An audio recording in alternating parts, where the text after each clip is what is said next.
नमस्कार मंडळी. आज मला सकाळी टिफिनसाठी ना फरसबीची भाजी बनवायची होती. त्यामुळे म्हटलं चला ती तुमच्याबरोबर पण शेअर करूया.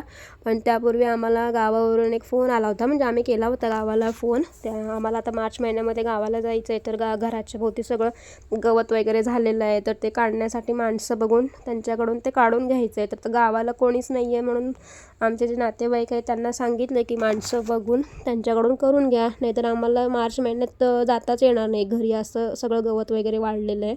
तर ते झाल्याच्या नंतर चला आता आपण रेसिपीला सुरुवात करूया.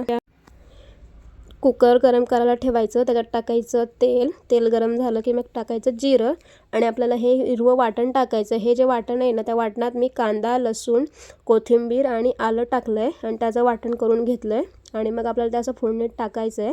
नंतर टाकायचे त्याच्यात हळद, लाल तिखट, धना पावडर आणि थोडासा गरम मसाला टाकायचा आहे. आणि मसाले करपू नये म्हणून आपल्याला त्याच्यात थोडंसं पाणी टाकायचं आहे, मीठ टाकल्यानंतर, आणि व्यवस्थित असं मिक्स करून घ्यायचं.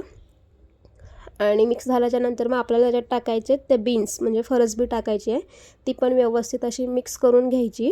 आणि मग नंतर थोडंसं गरम पाणी टाकायचं, गार पाणी नाही टाकायचं, पाणी टाकायचं आणि व्यवस्थित मिक्स करून झाल्यावर कुकर लावायचा आणि 2-3 शिट्ट्या काढायच्या त्याला.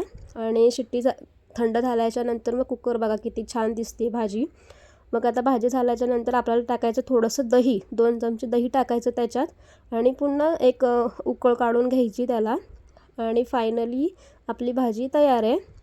आणि फायनली तिचा रूप हा असा दिसतो भाजीचा. खूप छान लागते भाजी, अशी नक्की करून बघा तुम्ही. चिनूच्या बाबांना खूप भाजी आवडली. आणि कसा होता आजचा व्हिडिओ नक्की कळवा. चला आता सगळं आवरून वगैरे घेऊया, आपलं सगळ्यात आवडतं काम आहे.